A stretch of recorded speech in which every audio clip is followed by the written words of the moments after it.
Assalamualaikum warahmatullahi wabarakatuh dan selamat sejahtera. Saya Muhammad Amir bin Kamarul Zaman, nombor matrik KA19051. My name is Muhammad Amirul Hakim and my ID is KA19125. Nama saya Nur Aisyah binti Ghazali, ber-IDkan KA19113. Nama saya Nur Anis Ashikin binti Ghazali dan number ID saya ialah KA19075. Kami akan menerangkan mengenai skill dalam scuba diving serta memperkenalkan kehidupan koral di South China Sea. Saya akan menerangkan mengenai skill for scuba diving iaitu hand signal.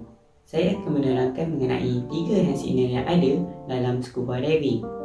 Yang pertama adalah signal OK. Signal OK ini bertujuan untuk menunjukkan keadaan kita dalam keadaan baik-baik sahaja. Cara untuk melakukan signal OK ini hanyalah seperti ini. Seterusnya, signal yang kedua.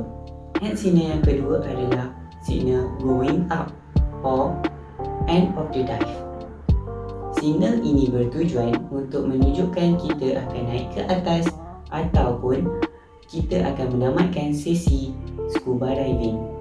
Cara untuk melakukan signal ini adalah dengan cara seperti ini.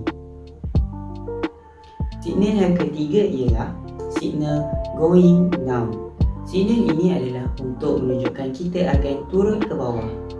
Cara untuk melakukan signal ini adalah seperti signal yang kedua tadi, tetapi bezanya adalah kita akan menunjukkan ke bawah seperti ini. Itu sahaja dari saya. Kawan saya akan menerangkan dengan lebih banyak lagi mengenai skill for scuba diving. Now I'm here to talk about the techniques in scuba diving. Now the first technique is mask clearing, which is to let an excessive water from inside your mask flow out of the mask through an open route. Now to do this, you need to give pressure inside your mask to let the water out by blowing your nose. It is as simple as that. You can do it while out of the water or while inside the water. The next technique is buoyancy, which is the ability to float in water.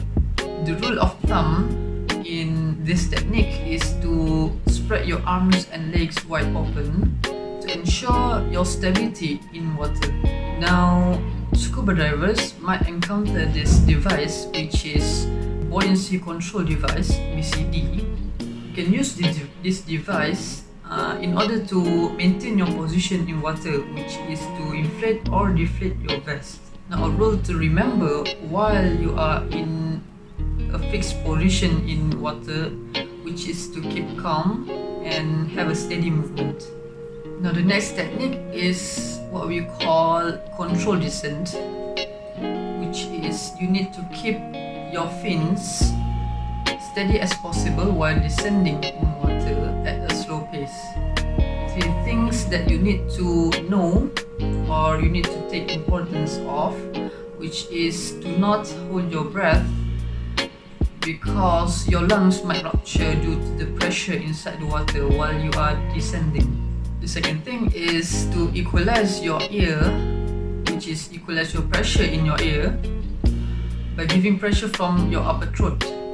You can do this while you are descending or before you are about to descend.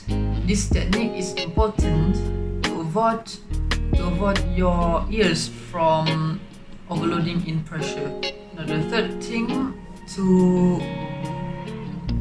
know is that you must check your pressure gauge, which is the amount of oxygen left in your tank before you start descending and while you are descending. Alright, that is all. I'm going to pass this presentation to my good friend Ain. She is going to explain in details about the corals that is available in South China Sea. Seterusnya saya akan membicarakan tentang terumbu karang yang dapat ditemui di kawasan Laut Cina Selatan. Tetapi sebelum itu, saya akan memberitahu dahulu apakah yang dimaksudkan dengan terumbu karang. Terumbu karang ialah ekosistem bawah laut yang dicirikan sebagai karang yang membina terumbu dan disatukan oleh koloni polips yang dibina daripada kalsium karbonat. Terumbu karang dapat dibahagikan kepada dua jenis, iaitu terumbu karang jenis keras dan juga terumbu karang jenis lembut. Terumbu karang jenis lembut diperbuat daripada misoglia seperti jeli dan mempunyai struktur duri yang kaku yang dipanggil sebagai sclerites. Manakala bagi terumbu karang jenis keras, ianya diperbuat daripada polips karang keras yang dibina daripada kalsium karbonat. Terumbu karang jenis keras dapat dibahagikan kepada dua jenis, iaitu large polyp stony ataupun LPS dan small polyp stony iaitu LPS. Antara contoh large polyp stony ialah Blastomussa, karang Favia dan juga karang Lobo. Manakala contoh bagi small polyp stony adalah Sandoloporites dan juga karang Monticat. Seterusnya saya akan membicarakan tentang karang jenis lembut yang telah saya pilih. Yang pertama sekali ialah karang Alcyonaceae. Okey, karang Alcyonaceae ialah antara karang yang tidak mempunyai kerangka kalsium karbonat dan dikenali sebagai gorgonians yang dapat ditemui di kawasan perairan yang cetek. Ukuran dan bentuknya dapat dihubungkan dengan lokasi mereka. Sebagai contoh, Alcyonaceae yang lebih berbentuk fleksibel dan berbentuk kipas seringkali ditemui di kawasan dengan arus yang kuat, manakala Alcyonaceae yang jenis tinggi dan keras seringkali ditemui di kawasan yang lebih tenang dan dalam. Dinding badan Alcyonaceae ini mempunyai 3 lapisan, iaitu yang pertama ialah lapisan epidermis dan lapisan kedua pula ialah lapisan mesoglia dan lapisan yang paling dalam dipanggil sebagai lapisan gastrodermis. Okey, Alcyonaceae dapat tumbuh subur di kawasan perairan yang cetek, yang kaya dengan nutrien dan mempunyai cahaya yang kurang kuat.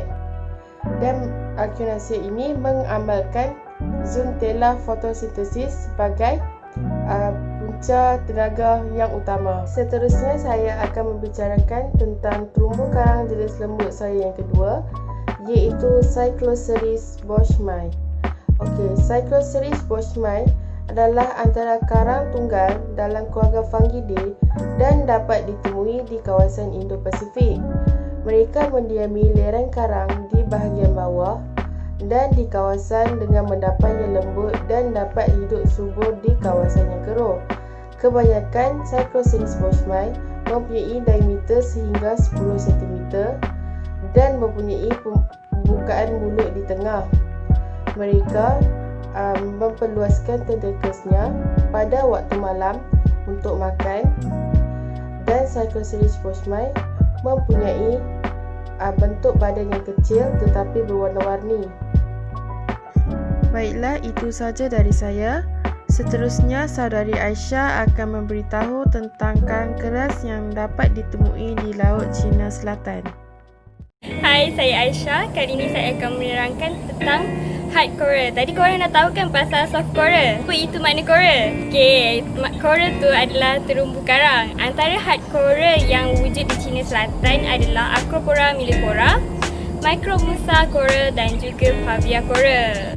Acropora millipora adalah karang kolonial kecil yang tumbuh dalam lumpur. Cabang pendek berbentuk silinder, corallid radial, semuanya berukuran sama dan memiliki perlengkapan yang lebih rendah, memberikan penampilan seperti skala.